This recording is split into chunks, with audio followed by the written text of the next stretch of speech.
자, 기도하고 시작하겠습니다. 하나님 아버지 감사합니다. 아버지 오늘 이 말씀 전하면서 아버지께서 역사하시는 이 세계의 흐름에 대해서 더 깨닫고 주님 우리가 어떠한 자세로 이 지구를 살아가야 할지를 가르쳐 주시옵소서. 감사드리며 예수님의 이름으로 기도드렸습니다. 아멘. 자, 오늘 말씀의 제목은 성경에 나타난 종말 이상고온의 원인과 대책입니다. 역시 오늘과 같은 설교는 이 말씀사랑교회 정택주 강도사가 아니면 하기 힘든 설교일 것 같아요. 성경과 지금 일어나고 있는 기상이변, 이 자연적 재해의 연관성에 대해서 설명하고 또 우리가 어떻게 대처해야 하는가라는 것을 생각해보는 시간을 갖는 거죠. 여러분, 끔찍할 수 있는데요. 이런 뉴스가 있는데 최근에 인도에서는 2주 동안 벼락으로 100명이 죽었다고 합니다. 놀랍지 않으세요? 2주 동안에 최근 6월 달에 2주 동안에 벼락으로만 100명이 벼락 맞아 죽었대요. 그러니까 우리한테는 너무 잘못해서 운이 없어서 저런 벼락 맞아 죽을 놈이라고 이야기를 하지만 사실 대한민국에서 자살하는 사람들 숫자보다 더 많은 사람들이 자기의 의지와는 원치 않게 벼락을 맞아 죽고 있습니다. 근데 어떻게 벼락을 맞아 죽어? 벼락 맞아 죽을 확률이 뭐 로또 맞을 확률보다 낮다면서 이렇게 생각하실 수 있는데 여러분 그 벼락이 인도에서 세게 칠 때는요 숫자를 세봤나 봐요. 13시간 동안 36,400번의 벼락이 쳤다고 합니다. 13시간 동안 36,400번. 여러분이 감이 안 오실까봐 제가 세봤는데 1분에 60초 동안에요 46번이 벼락 친 거예요. 거의 뭐 매 초마다 벼락이 친다고 보시면 됩니다. 꽝꽝 꽝꽝 꽝꽝 이런 식으로요. 그러니까 걸어가다가는 벼락 맞아 진짜 죽는 거죠. 그게 우기에서 일어나는 현상인데 정부에서도 대책이 없어가지고 여러분 벼락 맞아 죽는데 무슨 대책이 있습니까? 실내에서 나오지 말 것을 당부했다고 합니다. 매년 2,000명 정도가 벼락에 맞아 죽는데요, 인도에서는. 근데 최근에 100명 연속 죽은 것은 정말 엄청나게 심하다고 인도 정부에서도 발표했다고 합니다. 그만큼 지금 우기가 더욱 심각해졌다는 이야기겠죠. 자, 그리고 지금 러시아는 이제 지난주에 여러분들 뉴스를 보셨겠지만요. 러시아 북극권에 해당하는 시베리아의 기온이 최근에는 38.8도, 거의 40도에 육박하는 등의 이상 고온 현상이 러시아에서 일어나고 있는데 세계에서 가장 추운 지역인 러시아 극동 시베리아의 사하공화국의 베르호얀스크라는 곳에 이곳의 원래 6월 평균 기온은 영상 20도 정도의 선선한 것이고 겨울에는 영하 50도까지 떨어지는 곳인데 최근에는 이 가장 추운 지방이 영상 40도를 기록하는 등 1800년대 말부터 시작한 러시아의 기상 관측 이래로 최고 기온을 기록했다고 합니다. 한마디로 시베리아가 끓고 있다는 거예요, 지금. 그 시베리아 허허벌판이라는 말도 이제 옛말이 될 것 같습니다. 시베리아 허허벌판 그러면 추운 곳에 덩그러니 남겨져 있는 이런 의미보다 사막같이 뜨거운 곳에 혼자 있는 그런 느낌으로 말이 바뀌지 않을까 싶어요. 그리고 최근에 또 전북에서는 우박이 떨어져서 과수원이 낙과 피해를 입고 차량들도 파손되는 피해를 입었다고 합니다. 여러분 이렇게 지금 지구는요 이상기온, 기상재해로 고통을 받고 있습니다. 또 시베리아에선 인재였는데 이 시베리아의 지반이 녹으면서 그 지하에 묻어놨던 연료 탱크가 파손되는 일이 일어났다고 합니다. 이 연료 탱크가 파손되면서 연료가 누출이 됐는데 그 연료가 러시아의 영구 동토층에 스며들어가지고 그 녹으면 안 되는 토양이 지금 녹고 있다고 합니다. 그래서 영구 동토층이 녹으면서 그 안에서 엄청난 양의 메탄가스가 발생하고 있다고 합니다. 이게 지금 일어나고 있는 일입니다. 러시아에서도 방제 작업을 하고 있다고 하는데 워낙 땅속이라서 쉽지가 않은가 봅니다. 지금 전 세계가 기상이변을 겪고 있습니다. 제가 아마 예상을 하자면은 우리나라 올해 태풍 피해가 심각하지 않을까 싶어요. 여러분 벌써 지금 장마도 변칙적인 장마를 여러분들 보셨을 겁니다. 장마 전선도 형성되지 않았는데 장마가 일어났고 그것도 매우 짧게 끝났어요. 지금 지구가 매년 우리가 경험하지 못한 지구가 되고 있어요. 6월밖에 안 됐는데 36도를 올라가고 기온이. 근데 아직 이게 끝이 아니라니 7, 8월 달에는 어떻게 될지 무섭기까지 합니다. 설마 우리나라도 40도 넘는 기온이 나올지 걱정이 돼요. 성경에는요, 이 요한계시록에도 그렇고 예수님의 말씀도 그렇고 욥기도 그런데 성경에서도 지구온난화로 인한 기상이변에 관련된 재앙들이 있습니다. 예를 들어서 요한계시록 6장 12절부터 17절까지 보시면, 자, 내가 봄에 6째를 떼실 때에 큰 지진이 나며 해가 검은 털로 짠 상복같이 검어지고 달은 온통 피같이 되며 하늘의 별들이 무화과 나무가 대풍에 흔들려 설익은 열매가 떨어지는 것 같이 땅에 떨어지며 하늘은 두루마리가 말리는 것 같이 떠나가고 각 산과 섬이 제자리에서 옮겨지매 라는 말씀이 있습니다. 또 8장 7절부터 12절까지 보면요, 자, 첫째 천사 나팔을 부니 피 섞인 우박과 불이 나와서 땅에 쏟아지매 땅의 3분의 1이 타버리고 수목의 3분의 1 타버리고 각종 푸른 풀도 타버렸더라. 둘째 천사 나팔을 부니 큰 산과 같은 것이 바다에 던져지매 바다의 3분의 1이 피가 되고 바다 가운데 생명 가진 피조물들의 3분의 1이 죽고 배들의 3분의 1이 깨지더라. 셋째 천사 나팔을 부니 횃불같이 타는 큰 별이 하늘에서 떨어져 강들의 3분의 1과 여러 물샘에 떨어지니 이 별 이름은 쓴쑥이라. 물의 3분의 1이 쓴쑥이 되매 물이 쓴쑥이 되므로 많은 사람이 죽더라. 넷째 천사가 나팔을 부니 해 3분의 1과 달 3분의 1과 별 3분의 1이 타격을 받아 그 3분의 1이 어두워지니 낮 3분의 1은 비추임이 없고 밤도 그러하니라. 자, 그리고 또 16장 3절부터 9절까지를 보시면요, 자, 둘째 천사가 그 대접을 바다에 쏟음에 바다가 곧 죽은 자의 피같이 되니 바다 가운데 모든 생물이 죽더라. 셋째 천사가 그 대접을 강과 물 근원에 쏟음에 피가 되더라. 그리고 또한 8절을 보시면요, 넷째 천사가 그 대접을 해에 쏟음에 해가 권세를 받아 불로 사람들을 태우니, 왠지 이상구원과 연관이 있어 보이는 구절이죠. 해가 권세를 받아 불로 사람들을 태우니 사람들이 크게 태움에 태워진지라. 이 재앙들을 행하는 권세를 가지신 하나님의 이름을 비방하며 또 회개하지 아니하고 주께 영광을 돌리지 아니하더라. 그 다음에 또 21절을 보니까요, 21절, 또 무게가 한 달란트나 되는 큰 우박이 하늘로부터 사람들에게 내리매 사람들이 그 우박의 재앙 때문에 하나님을 비방하니 그 재앙이 심히 크니러라. 여기도 우박에 의한 재앙이 성경에 기록되어 있습니다. 한 절뿐이긴 하지만 예수님의 예언도 보면 누가복음 21장 11절을 보면요, 곳곳에 큰 지진과 기근과 전염병이 있겠고 또 무서운 일과 하늘로부터 큰 징조들이 있으리라. 무서운 일과 하늘로부터 큰 징조들, 이게 기상이변을 암시하는 것 같아 보입니다. 구약에서는 욥기 성경을 볼 건데요, 욥기서 38장 22절과 23절, 이거 가지고 무신론자들이 가끔 비아냥거리긴 합니다. 38장 22절 23절을 보면은 네가 눈 곳간에 들어갔었느냐, 우박 창고를 보았느냐, 내가 환난 때와 교전과 전쟁의 날을 위하여 이것을 남겨두었노라 라는 말씀이 있어요. 어떤 무신론자가 정말로 우박 창고가 있습니까?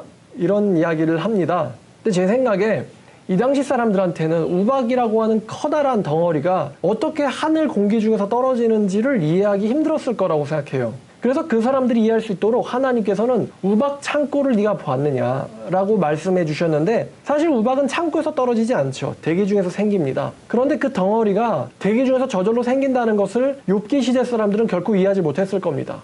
그러나 하나님께서는 마지막 때의 우박 심판에 대해서 욥에게 알려주고 계십니다. 내가 환난 때와 전쟁 때를 위해서 이것을 남겨두었노라 라고 말씀하고 계십니다. 아무래도 방금 읽었던 요한계시록 16장의 큰 우박과 연관된 말씀이 아닌가 싶어요. 실제로 성경에서도 도망가는데 우박이 나와가지고 사람들이 전쟁 중에 죽는 일들이 성경에 기록된 적도 있죠. 정말 우박에 맞아서 사람이 죽게 될 정도라면은 어마어마한 재앙이 아닌가 싶어요.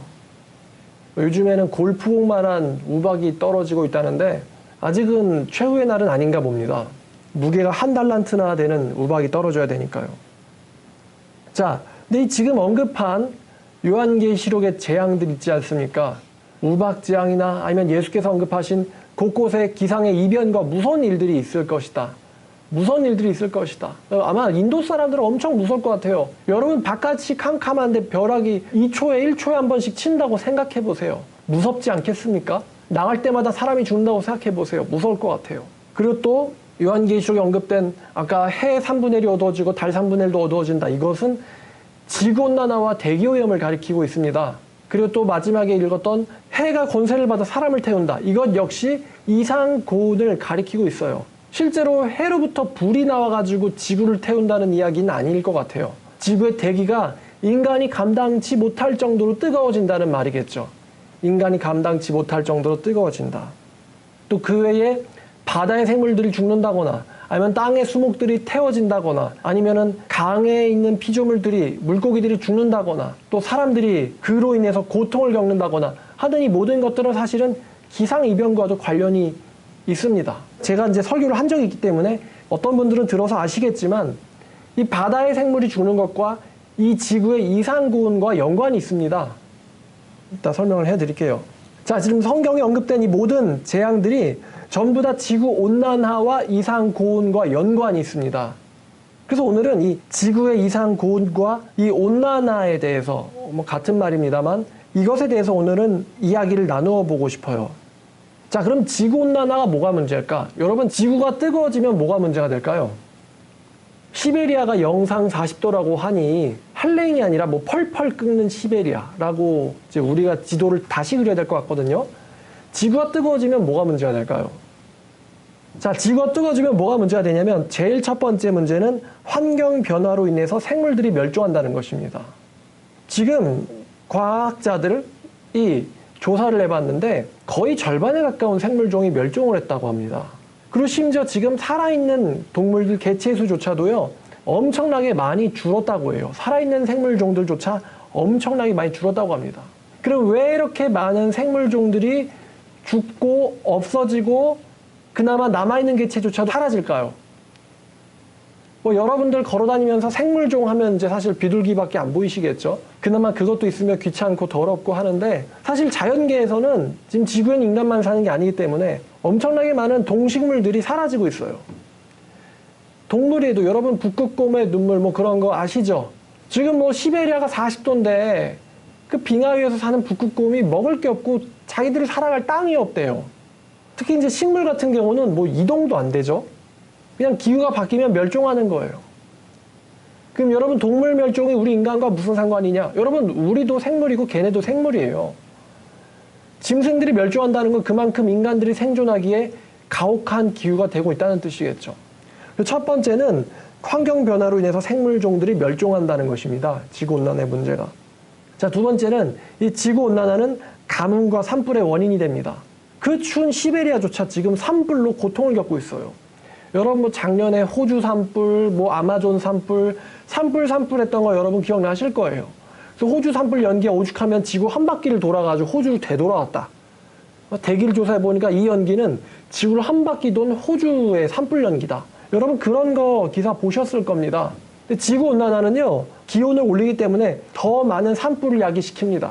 원래 과학자들이 말하기를 산불은 자연적으로 발생하는 거라고 하더라고요. 근데 지구온난화가 되면서 비가 없는 정란원이 생긴대요. 비는 없는데 구름인데 번개는 치니까 비는 안 내리는데 산불만 일어나는 거예요. 여러분 인간에 의한 산불 같은 경우는 인간들이 지나갈 수 있는 이 교통로에서 일어나기 때문에 그만큼 이 진압하는 사람들이 들어가기도 쉬운데 벼락에 의한 산불은 이게 한중간에 일어난단 말이에요. 정글 한중간에 일어나고 밀림 한중간에 일어나기 때문에 진압도 거의 불가능하다고 합니다. 그러니까 비가 내리기만을 기다리는 수밖에 없다는 거죠. 그래서 산불이 더욱 가속화돼가지고 산소를 만들어내고 이산화탄소를 흡수하는 산림을 파괴시키는 건데 제가 보니까 이거는 지구가 이제 이걸 뭐라고 표현할지 모르겠어요. 지구가 셀프 자살을 하고 있다는 거예요. 그러니까 지구가 이제는 생물종들을 돌봐주는 따뜻한 어머니가 아니라 화가 난 심판자처럼 지구가 생물종들을 멸망시키는데 뛰어들고 있다는 것입니다. 스스로가 산불을 일으켜가지고 식물들이 살아가고 동물들이 살아갈 수 있는 밀림을 다 태워버린다는 거예요, 지구가. 그리고 이 산불은 지구온난화를 더욱 가속시킵니다. 왜냐하면 이산화탄소를 없애주는 산림을 없애버리기 때문이죠. 그리고 산림이 타버리면서 엄청난 양의 이산화탄소가 발생하니까 어렵게 되는 거죠. 자, 그 다음에 세 번째는 폭우, 폭풍, 태풍, 해일, 홍수, 우박 등의 이상기온과 이상기후와 자연재해로 인해서 자연계와 인간들의 생명의 재산의 손실이 일어나는 겁니다. 지구온난화가 갖는 문제점이에요. 우리나라 같은 경우는 이제 이 중에 특히나 태풍과 관련돼 있겠죠. 이 태풍이라는 건요, 여러분, 그 태평양의 고온다습한 수증기가 만들어내는 거거든요. 근데 지구온난화가 심해질수록 공기 중에 수증기의 양이 늘어납니다. 그러면 더욱 많은 수증기와 더욱 높은 기온이 있다는 것은 그만큼 강력한 슈퍼 태풍이 만들어지기가 쉬운 조건이라는 거예요. 그래서 아마 우리 여름에 더욱 강한 태풍과 더욱 빈번한 태풍이 올라오지 않을까 싶어요. 그러니까 강한 태풍이 더욱 자주 올라온다는 것이죠. 혹시나 이제 이 설교를 들어보시고 그 다음에 태풍 피해 입으셔가지고 침수 피해라든가 낙뢰 피해라든가 아니면 바람으로 누가 맞는다거나 하는 일이 일어난다면은 이게 다 우리가 저지른 일들에 대한 대가를 치르고 있는 거다라고 생각하시면 될 것 같아요. 그 다음에 네 번째는 이건 다 아시는 거죠. 북극과 남극의 빙하가 녹는 거예요. 근데 여러분 북극은요, 빙하 자체가 물 위에 떠 있어요. 빙하 자체가 물 위에 떠 있기 때문에 북극에 있는 빙하가 녹아도 해수면이 높아지지는 않습니다. 어차피 얘는 고체 상태로 물을 누르고 있나 아니면 이게 녹아서 물 위로 올라가나 똑같거든요. 누르면 수면이 올라가잖아요. 근데 문제는 남극에 있는 빙하입니다. 남극 대륙에 있는 빙하가 녹고 있는데 이 남극 대륙 위에 올라가 있는 빙하가 녹아가지고 얘가 녹으면 이제 강이 돼가지고 바다로 들어가거든요. 그러면 어떻게 되냐면 해수면이 올라가는 거예요.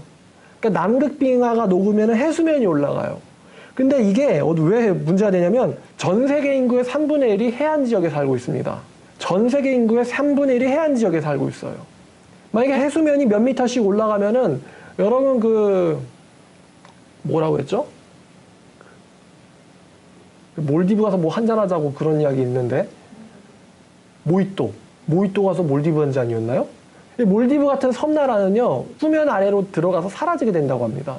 그러니까 전 세계 인구의 3분의 1가량이 해수면 상승 때문에 수십억 명의 인류가 거주지를 잃게 됩니다.